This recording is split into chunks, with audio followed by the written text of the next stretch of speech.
Lord, dakilang mga Diyos na makapangyarihan sa lahat, aming pinakamamahal na Panginoong Hesus, sa pangnatdalangin yung hinirang propeta sa aling kapanahonan, aming kagalang-galang at minamahal na Pastor Wildy Salmeda, halos sa oras tumalapin sa aking pagdadala niyo balang mensahe. Ikaw Diyos magbigay sa akin ng karunungan at maglangis, buksan mo mahal na Panginoon pangunawa ang bawat isa na narito. Hipuin mo Diyos ang kanilang mga puso. Ipaunawa mo sa kanilang baghil ng kaligtasan. Sa ganang akin ng magagawa sa dakilang pangalan na sinasaway, demonyo ng hadlang at pag-alangan lumaya sa mga kaligitan ni Jesus. Hallelujah, hallelujah. Praise the Lord. Everybody say praise the Lord. Praise the Lord. Hallelujah, praise the Lord. Ang pinakamataas na pagpupuri, pagluwalhati, pagdakila, pagsamba ay sa ating pinakamamahal na Panginoong Jesus lamang. And we give double respect and honor to our beloved parents in the Lord. And we cherish the blessed memories and teachings of our dearly beloved and honorable evangelist Pastor Wildy Estrada Almeda and dearly beloved and honorable assistant pastor Lina Coman Almeda. And also, I also greet the beloved Almeda family, the beloved children, children-in-law, grandchildren, great-grandchildren. Sa aking mga kasamang mga manggagawa at mga ngaral, galing pa po ng Cagayan Valley Region, hallelujah sa Isabela, sa ating pong beloved newly baptized brethren, sa ating mga beloved viewers, a pleasant afternoon to each and everyone. Umaga pa pala mahal. Palakpakan natin ang ating mahal na Panginoon. Hallelujah. So ang gawain po dito ay tinatawag po minamahal na pioneering. Pioneering, ibig sabihin, tayo po nag-uumpisa pa lamang. Wala po tayong, pumunta po tayo dito, wala pong inaasahan nating kapatiran. So, lahat po minamahal ay by faith. So, naalaala ko yung, ako po ay unang na-assign as a preacher sa dako po ng Leyte. At na-assign ako sa Baybay Leyte, minamahal. Ganito rin. Pero mas maganda to minamahal, equipped na sa instruments. Sa instruments pa lang, sobra 100,000 na yung worth niyan. Mayroon ng pastoral house at the same time chapel. Doon sa pioneering, doon sa Leyte, ang aming pong instrument, gitara, hollow guitar. Tapos yung microphone, pugak-pugak pa yun, minamahal. So, assembled lang yung pulpit. Mayroon po kaming nirintahang bahay. Sa madalit sabi, yung pangrinta ng bahay monthly, padala pa ng Manila yon. Yung pambili ng upuan, nag-order ako ng 24 na upuan, pinadala pa ni Mahal Pastor yon. 24 na rattan chair. So, yung aking kasama nung inarrange yung upuan, alam niya na walang dumalo kasi pioneering nga. Ako lang, siya, yung gitarista at dalawang sister. 5 lang kami. 24 yung upuan. Sabi niya, Kuya, i-arrange ko ba ang 24 na upuan? Sabi ko, i-arrange mo. 5 lang tayo, Kuya. Sabi ko, anong upuan ng anghel? So, in-arrange niya. Pagbaba ko, mag-umpisa na, sabi ko, ayusin mo naman pag-arrange, nakakahiya sa mga anghel. Umiiling-iling siya sa akin. Kasi ginaganon ko yung upuan, ayusin mo, isunod-sunod mo, nakalinya talaga. Para pagdating ng anghel, maganda naman ang pagka-arrange. So parang sa akin naman noon, minamahal, seryoso ako, pero sa kanya parang nagbibiro kaya to si Kuya. Maya-maya pag-umpisa namin, may pumasok, mga 5 years old na bata. Pumasok siya. Apo ng kapitbahay. Sabi ko, huwag niyong bitawan yan. Kumbaga kung sa negosyo pa ng mga Muslim, anong tawag nun? Boy na mano. Boy na mano yan. Pag makaabot yan hanggang preaching time, may pagpapala kayo sa akin. Ang ginagawa na, bibigyan ng candy, kahit anong para ang bata nandyan lang palagi. So, to cut it short, kumanta na yung Finest. Ako yung nag-welcome sa Finest. So, 2 sister, 1 brother, 1 gitarista. So, please welcome the Jesus Miracle Crusade International Ministry, Jesus Finest Generation Choir. Ganun pang welcome ko ha. 3 lang yung kumanta. 2 sister, 1 brother. Hikain pa yon yung brother. Nung inutusan ko nga siya na i-arrange, nung pinaulit ko sa kanya, tumingin sa akin, huminga ng malalim kasi may hika siya. Pero napagod siya ba? Sabi niya ganon.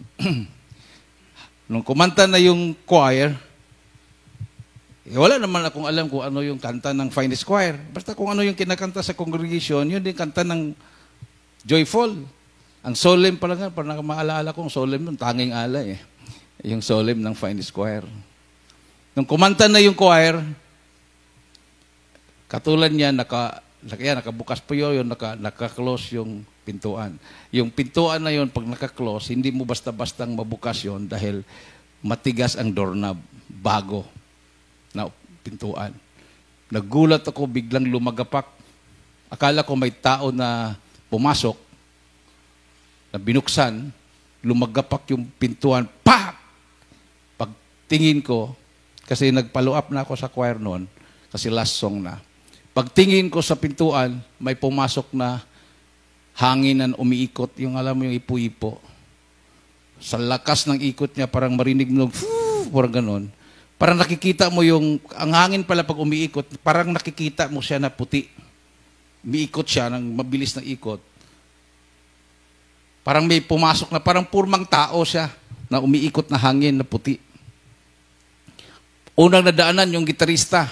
Pag tama sa gitarista, yung gitara niya na halo gitar, naginig siya, nabitawan niya yon. Nakita ko yung gitara, sabi ko, patay, wasak na yung gitara. Dumaan sa choir. Kasi wala nang tao sa crowd. Eh. Pagkanta sa choir, yung crowd naging choir na. Maliban sa bata na naiwan. Dumaan sa choir, tumbahan, lahat na choir. Iya ko na sa pulpito. Dadaan sa akin, dahil may pintuan dito, paakyat sa taas, may nagpasting sa taas. Habang araw na yun ng pasting, hindi siya kumakain. Araw at gabi. Pagdaan sa choir, pagtumba, taas na ako ng kamay, sabi ko, hindi na ito basta-bastang ipo-ipo. Ang mahal na Panginoon na ito.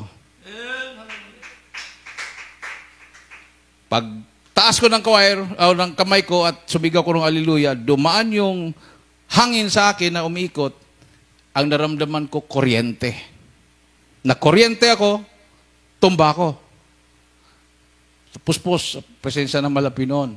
Umakyat sa taas, narinig namin, kumalampag na rin sa taas, napuspos na rin yung nagpasting sa taas. Miyerkules po yun. Tapos pagkatapos noon, preaching time na. Kinabukasan, yung katabing bahay, nung nirentahan namin, pumasok, umiiyak, mga alas 6 ng umaga. Brad, iyak siya, sabi niya. Bakit po, sabi ko. Alam mo, Brad, naniwala na ako na kasama ninyo ang Diyos. Naririnig ko na kayo ay umiiyak kagabi. Maya-maya biglang lumindol. Tinakbo ko yung aking refrigerator, matutumba na, hinawakan ko yung refrigerator. Lahat ng mga nakabitin, talagang gumagalaw. Nahulog yung ibang mga plato niya. Yung refrigerator, yun talagang sinalba daw niya, dahil talagang tumagilid na. Ang lakas ng lindol habang umiiyak kayo. Habang napupuspos kayo. Nagtanong-tanong ako kanina sa mga kapitbahay, wala daw silang naramdamang lindol. Sabi niya, imposible naman na kayong 5 manginginig at lilindol ang lupa. Hindi nyo kayang maiyanig ang lupa. Presensya ng mahal na Panginoon yun. So kininto namin yung nangyayari. Yung pala, kininto niya sa kanyang pastor. Mayroon silang National Assembly. sa Litin, Hineld. Si Pastor Indok, yung pinaka-bishop nila. Kininto. Ikilala si mahal na pastor. Kasi kaibigan niya si mahal na pastor. Kapareho silang apostolic. Kakilala niya. Dumalo sila ng overnight. Kulang pa yung 24 na upuan.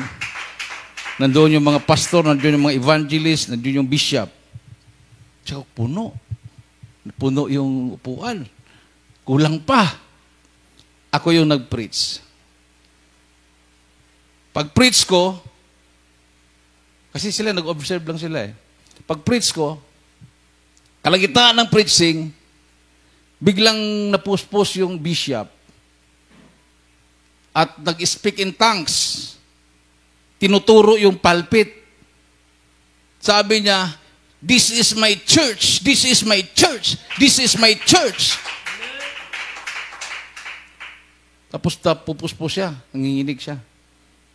Pagkatapos ng kapuspusan, nag-speak in tongues, nanginginig lahat. Pagkatapos ng kapuspusan, kinausap ako nung bishop na yon. Sabi niya, "Nag-aral ka ba sa Bible school, Brad?" Sabi ko, wala pa akong alam sa Bible school. Kinuha lang ako ng Malapinon dito, nag-aral ako sa Baguio. Malayo sa Bible yung pinag-aralan ko. Ang pinag-aralan ko, agribusiness, management, 4-year course sa Benguet State University. Wala pong patungkol sa Biblia yon. Bakit? Habang nagpipreach ka, mayroon akong pangitain sa'yo. Ano po yun? Sabi ko. Nakita ko, makakapunta ka sa ibang bansa sa pangangaral ng Ibanghilyo. Ini-interview si Evangelist Almeida, ikaw yung naghahawak ng Bible, ikaw yung Bible reader. Dami siyang mga sinasabi. Parang yung isip ko lumulutang dahil imposible yun. Imposible. Sabi ko, paano naman ako mag-Bible reader kay Mala Pastor? Nandito ako sa Liti. Hindi naman ako masyado kilala. Tapos, paano ko makapunta sa ibang bansa? Papunta nga na sa Bible study, walang pamasahe. Talagang wala, minamahal. Talagang wala. Parang sabi ko, baka katang-isip lang. Pero sabi niya, nakita daw niya, habang nagpipreach ako, para dong sini, nakita daw niya na malinaw na nakita niya, na ganun. At naganap po yun. Nung dinala ako ni Malpastor sa kampo ng Abu Sayyaf kasama sa Peace Mission, nung mayroon po mga interview, but before that, nagkrusada sa Mindanao, na in-interview siya sa Davao at in-interview siya sa Cagayan de Oro. Ako yung kinuha ni Malapastor na Bible reader nung in-interview siya sa ABS-CBN at saka GMS7. Sabi ko, nangyari na. Nangyari na. Pero yung pagpunta sa ibang bansa, imposible yata yun. After ng Talipaw Peace Mission, yung matagumpay na Talipaw Peace Mission, pumasok ang Malapastor sa kampo ng Abu Sayyaf, totoo nga. Nasayin ako sa Hong Kong, sa Macau, napunta ako ng South Africa, Qatar, Dubai, napunta ako ng Zambia, napunta pa kami ng Armenia. Totoo ang revelation ng mahal na Panginoon. Totoo ang Diyos dito. Amen. So balik tayo doon sa yung bata lang ang dumalo. Miyerkules yun. Doon kami pinagpala. So, tuloy-tuloy yung fasting namin. Tuloy-tuloy. Wala kami kakainin eh. Wala talaga. One time, nagka-tithes ng 1 peso and 50 centavos. Sabi ng mga kasama ko manggagawa, "Kuya, sama kami sa Bible study." Kasi pag may Bible study, siyempre ang kapatiran magpapakain, doon ka malibre ng pagkain. Kasi pag maiwan ka sa pastoral house, walang pagkain, fasting tuloy-tuloy. 150 lang yung 1 peso and 50 centavos. Tamang-tama lang pamasahe sa one way sa tricycle. Sabi ko, 150 lang itong nasa offering cloth. Tamang-tama lang sa akin to. Bit-bit ko yung halo gitar. Sabi ng gitarista, "Kuya, sinong gitarista mo?" "Bahala na Malapinon mag-provide." Pagdating namin doon sa Bible study, "Brad, ikaw lang?" Sabi ko, "Opo." "Sinong gitarista natin?" Maghanap po kayo ng marunong maggitara. Maraming maggitara dito, Brad, pero lasinggero. At saka wala namang kanta, wala namang alam na kanta na praising song, sanlibutan ng kanta. Sabi ko, pabihisin mo na lang. Ako naman ang kakanta eh. Ako ang kakanta, pabihisin mo. Kung mayroon kayong long sleeve, long sleevein mo. Tapos, pasapotusin mo, siya yung maggitara. Kasi wala talagang gitarista. Saan tayo mag-Bible study, Brad? Sabi ko, bakit? Nagtanong itong kapatiran. Alam naman niya sa bahay nila. Di sinabi ko, kung pwede, sa barangay gym. Magkrusada tayo, Brad. Kung pahintulutan ng kapitan, sige, magpaalam ako. Maya-maya bumalik, Brad. Pumayag yung kapitan. Pumayag yung kapitan. Walang gitarista, walang microphone. Ako lang ang preacher. Yung kapatiran, isang pamilya. Brad, dadalo. Inibitahan ko na yung mga kapitbahay. Dadalo lahat. Ganon. Sige. Basta may gitarista, akong MC, akong joyful, akong solemn, akong testimony leader, walang giving, ako na nag-preach. Kulang-kulang, pina-estimate ko sa kapatiran, kulang-kulang 100 yung dumalo. Pagkatapos ng preaching ko, pag altar call, lapit lahat, nag-iyakan sa harapan. Sabi ko, kinoport siguro ako Malapino na ako lang mag-isa. Back-up prayer, ang back-up ko sa pastoral house, ang lalim na ng matay. walang mga breaking. Nag-aalala na ako, pagbalik ko, kung buhay pa ba. Kasi ang breaking lang namin, yung kamutihan ng kapitbahay, yung may-ari ng nirintahan namin, may kamutihan sa kunti. Sabi niya, magtalbos lang kayo dyan, Brad, kasi naaawan ako sa inyo, ang putla-putla na ninyo. So, talbos kami. Yun ang nilalaga, yun ang iniinom namin pag mag-break kami. Maya-maya, nagtalbos na yung may-ari. Tiningnan namin. Sabi ko, may makita pa kaya siyang talbos dyan? Maya-maya, lumapit sa amin. Brad, ano po yun, sis? Huwag naman yung araw-arawin, wala na ako nakitang talbos. Yung talbos, pagtubo ng ganun, putol na kagad. Hindi talaga makatubo. Pero naawa sa amin talaga, sabi niya, hindi talaga kayo kumakain, Brad.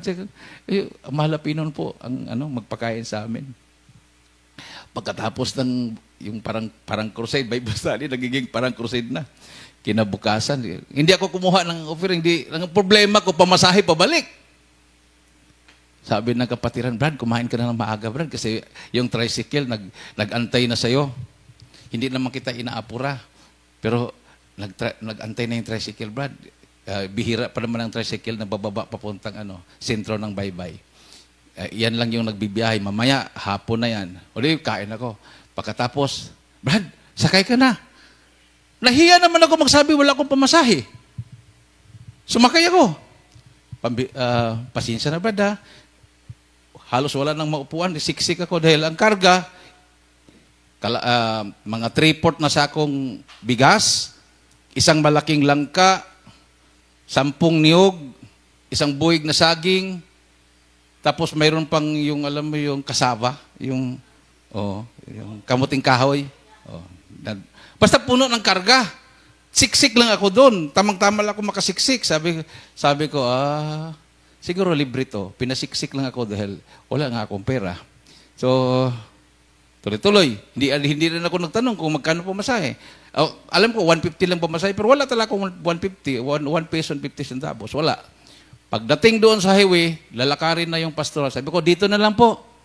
Kasi lalakarin ko na, huwag kayo pumasok. Sabi ng driver, hindi, Brad. Lahat na karga nito, para sa'yo to.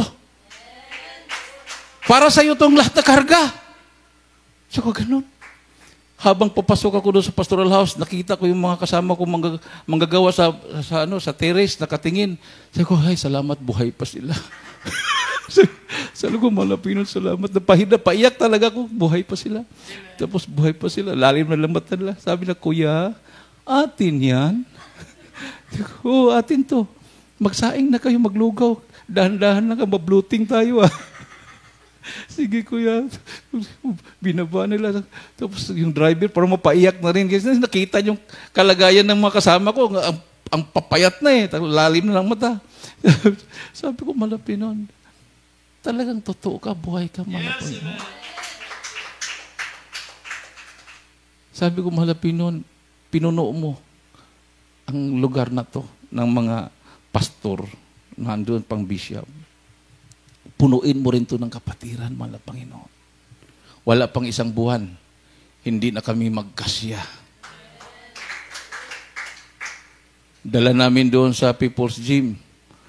In-announce ko na, People's Gym na tayo. Ang capacity doon, 500. Yung mga kasama kong preacher galing ng Tacloban, Abuyog, nagtaka. Oh, ang baybay, lumipat sa People's Gym. Sinong crowd doon? Bigla akong sinurprise, dumalo sila ng linggo, nagtaka sila. Ang dami na ng kapatiran. Almost 200 na. Oh, nag-umpisa ng isang pamilya lang yun. So, pag mga pioneering na ganito, minamahal, hindi ako na-discourage kasi naranasan ko. Maliban na lang kung nasanay siguro ako na Manila kaagad na ang dami-daming kapatiran, libo-libo, tapos mapunta ka sa barangay, siguro parang mabaliw ka, tulala ka doon, ano ba ito, pioneering. Pero hindi eh. Talagang sinanay ako ng Malapino na wala. Tapos yung wala na yon, biglang nagkaroon at dumami. Yung mga walang pamasahin, walang mga bahay, nagkaroon na ng mga sasakyan. Oh, talagang Diyos ay Diyos ng himala. Amen. Sabi ng Mateo Kapitulo 18, versikulo 20, ating pong basahin. 18:20 ng Matthew. Dito po sa Matthew, Ebanghelyo kay San Matthew, Kabanatang 18, ang talata po ay 20. Ganito po ang nasusulat. Sapagkat kung saan nakakatipon ang 2 o 3 sa aking pangalan, ay naroroon ako sa gitna nila. Amen. Ayun. Ilan daw ilan yung magtitipon na sa kanyang pangalan at nandoon siya? Milyon ba? Milyon? 2 o 3. Oh. At sinabi pa dito, baba tayo ng 19. Ganon din kabanata, ang talata po ay 19. Ganito po ang nasusulat. Muling sinasabi ko sa inyo, na kung pagkasunduan ng 2 sa inyo sa lupa ang nauukol sa anumang bagay na kanilang hihingin, ay gagawin sa kanila ng aking Ama na nasa langit. Ayun. Amen. 2, magkaisa sa panampalataya, nagkasundo, mayroon silang hihingin, gagawin ng Diyos. Amen? Amen. Anuhin mo naman yung milyon, kanya-kanya ang hindi nagkakasundo. Walang himala. Di ba? Oh, 1 milyon na tao, hindi naman nagkasundo sa panampalataya. Puro mga personal interest. Wala yung presensya ng mahal na Panginoon. Kumpara mo sa 2 na humingi sa Diyos, nagkasundo yung panampalataya nila, ibibigay ng Diyos sa kanila yon. Kasi ang mahal na Pinoon hindi po naghahanap ng quantity. Ang hinahanap ng mahal na Pinoon, quality. Yes, amen. Hindi po, hinahanap na po, sa akin ito, dami. Ito, sa akin to, ang dami-dami nila. Yung konti, hindi sa akin yan, konti lang sila, hindi ganon. Tinitingnan ng mahal na Pinoon ng puso ng bawat isa. Kung siya nga talaga ang sinasamba, malay mo, yung iba pumapasok lang dyan. Dahil narinig ko dito, yayaman daw. Subukan ko nga kung yayaman ako dito. Hindi ba ganon? Narinig ko dito, magpapagaling doon ng sakit. Subukan ko kung gagaling ako dito. Iba naman yung, dito ako maglingkod sa Diyos. Dahil ang Diyos dito, buhay at totoo.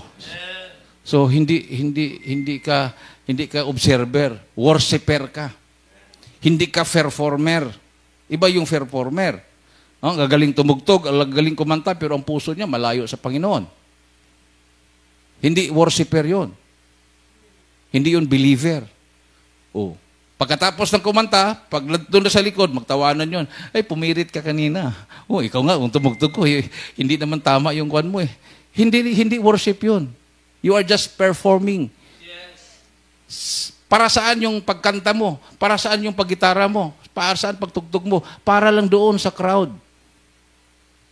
Para ikaw ay purihin ng mga mananamba, yung nasa crowd, ang galing talaga niya. Ang galing ng boses niya. Hindi talaga siya pumirit. Ang ganda talaga ng chorus niya. Talagang tuloy-tuloy. Pero ang puso niya, wala pala sa Panginoon. So, nag-perform lang siya. Parang artista lang, di ba? O, parang artista. Iba na yung, katulad yung kami, yung halo guitar, hindi naman magaganda ang kanta ng choir, dahil hindi na nga halos makakanta dahil gutom na gutom eh. Pero nandyan ang presence ng mahal na Panginoon. Nandyan ang presence ng mahal na Panginoon. Ganon ang sikreto ng ating mahal na pastor. Pag nangaral sila, halos hindi na makatayo ang mahal na pastor sa pulpito dahil gutom na gutom. Uhaw na uhaw. Sa fasting and prayer, antok na antok dahil hindi natutulog, nagpupuri. Pero grabe yung presensya ng mahal na Panginoon. Grabe yung pagkilos ng kapangyarihan ng mahal na Panginoon. So mga kapatiran, talagang walang iniisip yan. Yung iba nga, pamasahe pa uwi, ihulog na. No? Mayroon pa akong narinig, na-bless siya sa preaching, sa presensya ng mahal na Panginoon.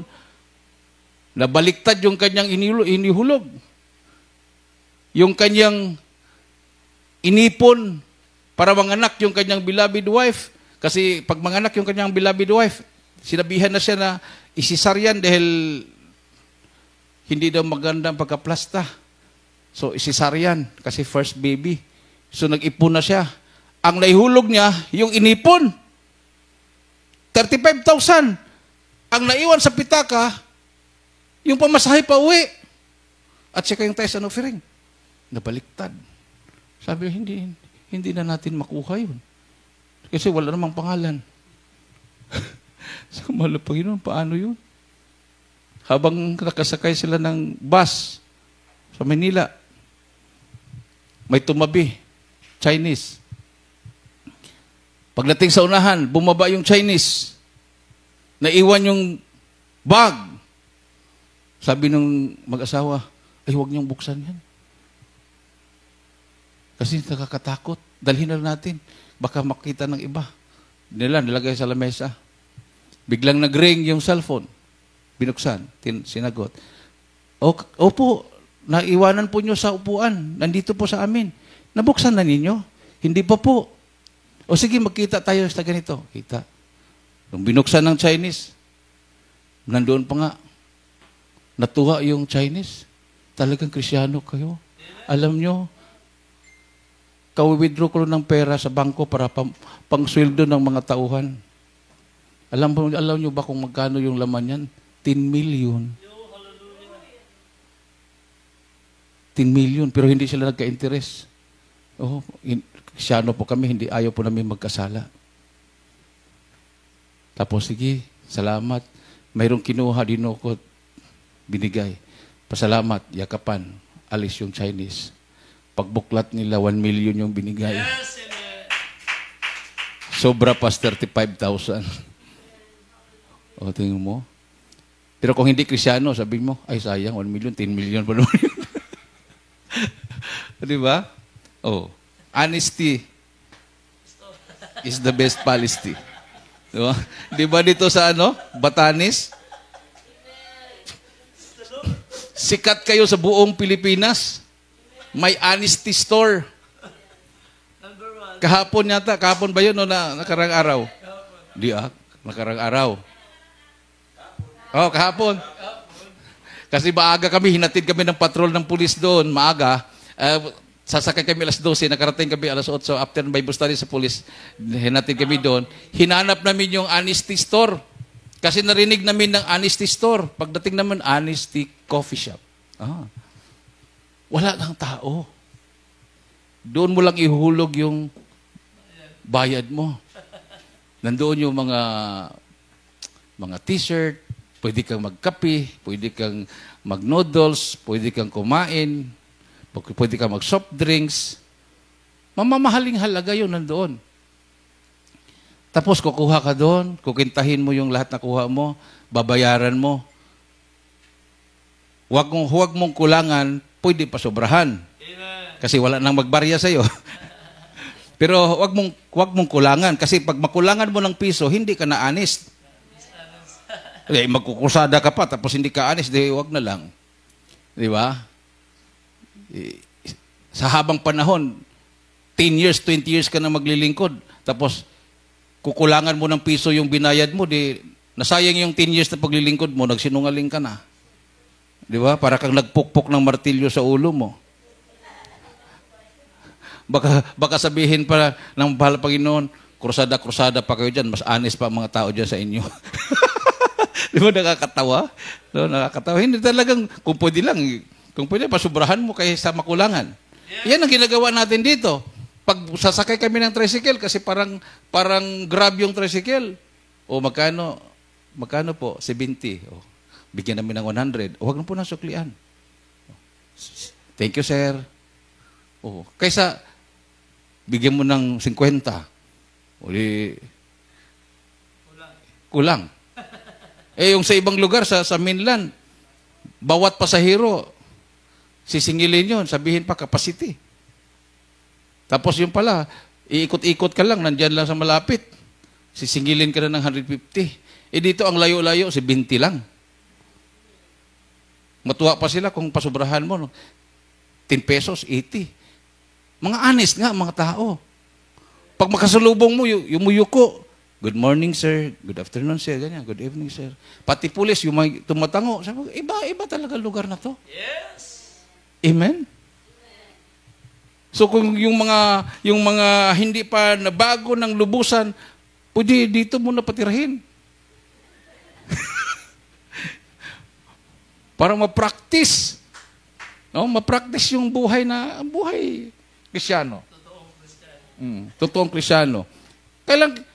Kailan ka ba makakita ng pulis na ihatid ka pagkatapos ng Bible study? Ang layo ng Ivana. One way doon, 350. 3 lang na pasahero yun sa tricycle. 350, one way, 400 pa. 380. Oh. Ilan tayo? 12. Siksik-liglig yung patrol. Huh? Tapos, pagkatapos, huminto yung patrol sa honesty store. Kung alam lang namin honesty store, pagkapihin sana namin yung pulis. Pero hindi namin alam na kung pala yun, honesty store pala yun. So, bumalik sila, ni piso, wala silang nakuha sa amin.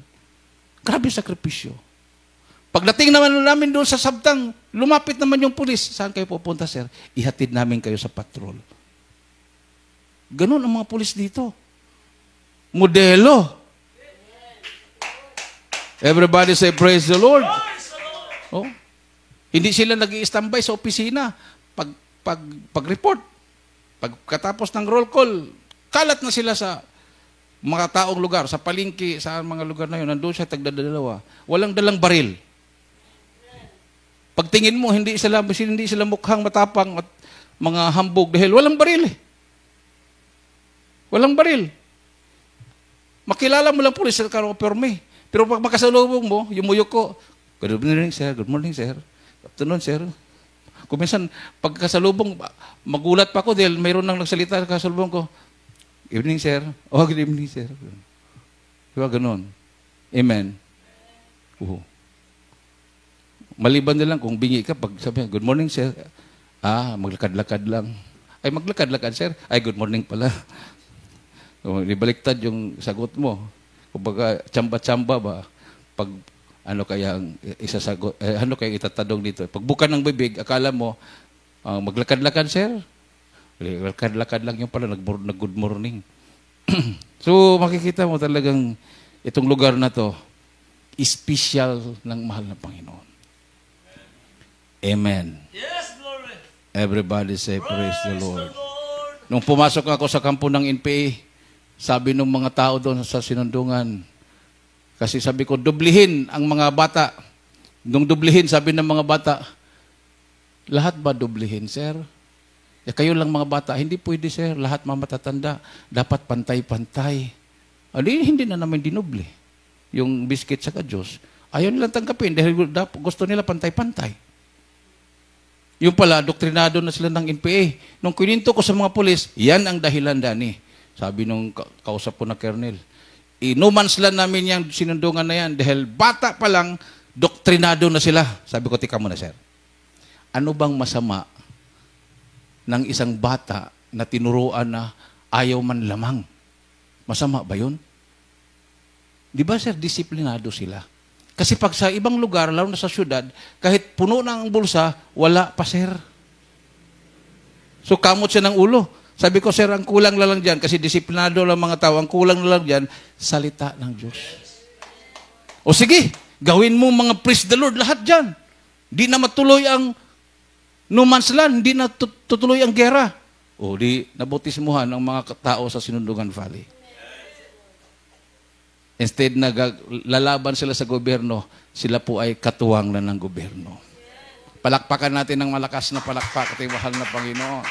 So sa Hebrews, Kapitulo 4, versikulo 12, huling talata, kung gaano kaimportante ang salita ng Diyos. Ating pong basahin. Dito po sa Hebreo, kabanatang 4,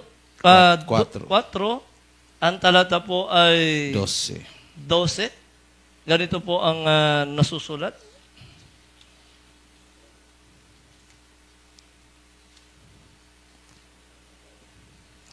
Sapagkat ang salita ng Diyos ay buhay at mabisa at matalas kaysa alinmang tabak na may 2 talim at bumabaon hanggang sa paghihiwalay ng kaluluwa at espiritu ng mga kasukasuan at ng utak at madaling kumilala ng mga pag-iisip at mga haka ng puso. Palakpakan natin mahal na Panginoon. Yan po ang kailangan ng mga tao ngayon. Salita ng Diyos. Nung naidala ng mahal na pastor, nung pumasok ang mahal na pastor sa kampo ng Abu Sayyaf, for the first time, narinig ng mga Abu Sayyaf ang salita ng Diyos. Kasi dati, pag may Bible, makita sila nagdala ng Bible, pugutan nila ng ulo. Papatayin nila. Pero nung narinig nila ang salita ng Diyos na ang nagdala, propeta ng Diyos, totoong pastor ng Panginoon, nabuksan ang kanilang pangunawa. O, anong resulta ng hulo ngayon? Sulo. Isa na sa destinasyon ng mga turista. Dati, pugad ng mga terorista. Ngayon, pinupuntahan ng turista, hindi na terorista. Mapayapa na ang sulo. Awitan natin ating mahal na Panginoon, minamahal. Totoong Diyos na ating pinaglilingkuran. Buhay ang mahal na Panginoon. Walang kalugihan. Kahit gagasto pa tayo ng milyon, magligtas ng isang kaluluwa, walang kalugihan. Dahil priceless ang kaluluwa ng bawat tao. Walang halagang katumbas. Sabi nga ng mahal na pastor, kung kaya kong bayaran, tag-1 milyon ang bawat tao para maglingkod lang sa Diyos. Kung may pira ako, babayaran ko. Para maglingkod lang sila sa Diyos. Para kilalanin nila ang mahal na Panginoong Hesus. Ganon kahalaga ang kaligtasan. Hindi mahalaga ang pera. Hindi mahalaga ang pera. Anytime, darating ang wakas. Darating ang kaguluhan. Panatag na tayo dahil nandito tayo sa totoong paglilingkod ng mahal na Panginoon. Awitan po natin ang ating mahal na Panginoon. Hallelujah!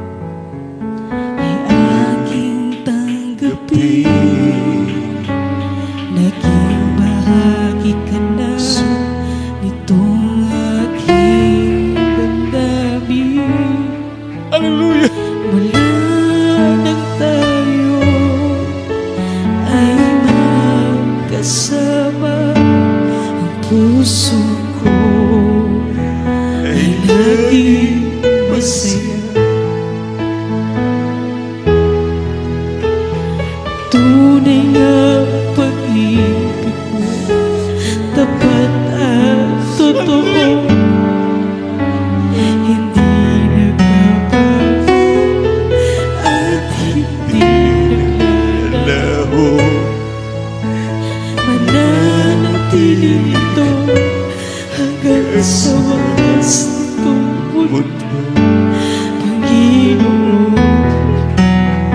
sadyang kay buti mo. Panginoon, dakila ka na ba sa dalangin ko? Ako'y inibig mo ka, ako ay ganun. Walang katapusan ang pagmamahal mo. Walang pinipili ang puso. Minsan ang puso ko lumalayo sa'yo. Minsa'y nadarama itong buhay ko. Kahit kailanman di mo ako iniwan. Ang ama mo laging nakalaan.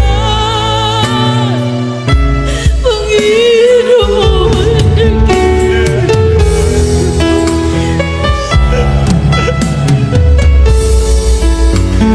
ako'y inibig mo. Ako ay ganito. Walang katapusan.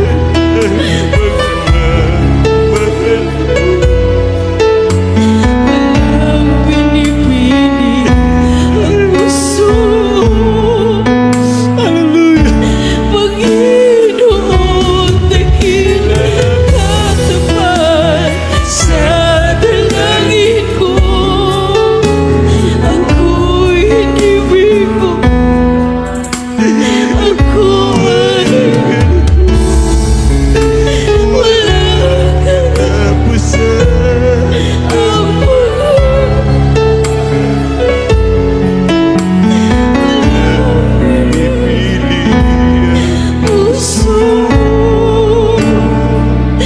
Kahit kailan di ka Nasa biglang kalingitan na presensya at mahal pa inoon binawa. Hallelujah. Sentro ang ating mga puso at isipan sa ating puso na buhay. lagi pag-ibig mo sa akin walang hanggan. Inibig mo ako noon, Ama. Kahit kailan di ka nagkulang. Biyaya mo sa akin laging lahat. Pag-ibig mo sa akin walang hanggan. Inibig mo noon, Panginoon, dakila ka tapat sa dalangin ko. Ako'y inibig kahit ako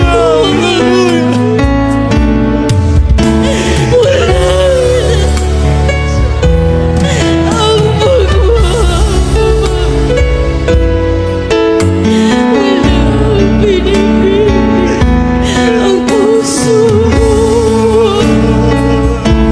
Panginoon, dakila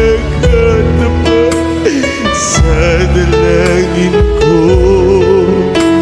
Ako'y inibig mo kahit ako ay ganito. Walang katapusan ang pagmamahal mo. Walang pinipili ang puso. Panginoon, dakila ka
Ilagay po yung kanang kamay sa ulo, kaliwang kamay sa parte ng katawan na may karamdaman. Kung wala po kayong naramdamang sakit, itaas po ang inyong mga kamay. Ano po yung mga kahilingan? At huwag po natin kalimutan ang kahilingan na maraming ililigtas ang mahal na Pinoon. Hallelujah sa dakong ito, minamahal. Praise the Lord. Hallelujah. Dakilang mga Diyos na makapangyarihan sa lahat. Pinakamamahal naming Panginoong Isus, minsan pa mahal na Pinoon, umingi po kami ng kapatawaran sa mga kami nagkulang, nagkakamali, ano mami naisip na gawa, nabanggit namin mga labi na hindi kaya-aya sa iyong banarapan, patawarin mong bawat isa. Sa pangalalangin namin kagalang-galang at minamahal na pastor, sa panalangin ng kanyang buong pamilya, sama-sama naming sinasaway, demonyo ng karamdaman, sakit sa puso, high blood diabetes, cancer, demons of incurable sickness and diseases, demons of drug addiction, homosexuality, lesbianism, cast out, demons of poverty, cast out, be healed, rather, sickness and disease, be healed right in the name of Jesus. Hallelujah, in Jesus' name, Jesus' name. Amen and amen. Praise the Lord. Hallelujah. Praise the Lord. Tumayo po tayong lahat. Itaas po ang ating dalawang kamay at tumalon po tayong 3 beses. Sabay-sabay po natin isigaw sa malakas na tinig ang makapangyarihang salita ang Hallelujah. Praise the Lord. 3 times. Hallelujah. Praise the Lord. Hallelujah. Praise the Lord. Hallelujah. Praise the Lord. Salamat sa ating mahal na Panginoon. At para po sa ating pong mga kapatiran, nanonood, hallelujah. Lalo na po dyan sa Isabela Outreach, minamahal, ang ating pong pagbibigay ng ating pledges ay nakatuon po sa ating pong pagpalaganap ng Ebanghelyo dito sa dako po ng Batanes. So, dyan sa Kawayan, sa lahat ng mga nasasakupan ng Kawayan Outreach, ang inyo pong pagbibigay dyan ng pledges or special offering ay para po sa pagliligtas ng mga kaluluwa dito sa dako po ng Batanes Province. So, kasama na diyan yung ating monthly na bayaran dito at mga gastusan sa mga manggagawa na ma-assign dito para sa pagpunta ng mga Bible study sa dako ng Sabtang, Itbayat Island at iba pang mga lugar. Amen.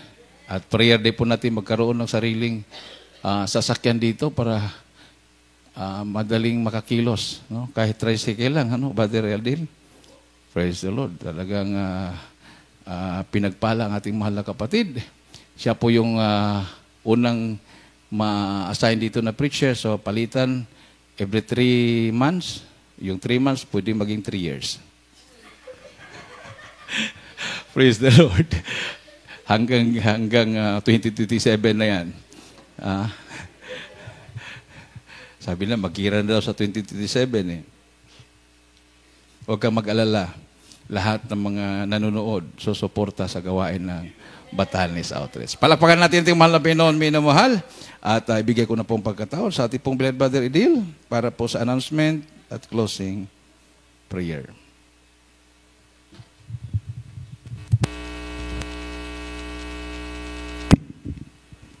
Praise the Lord.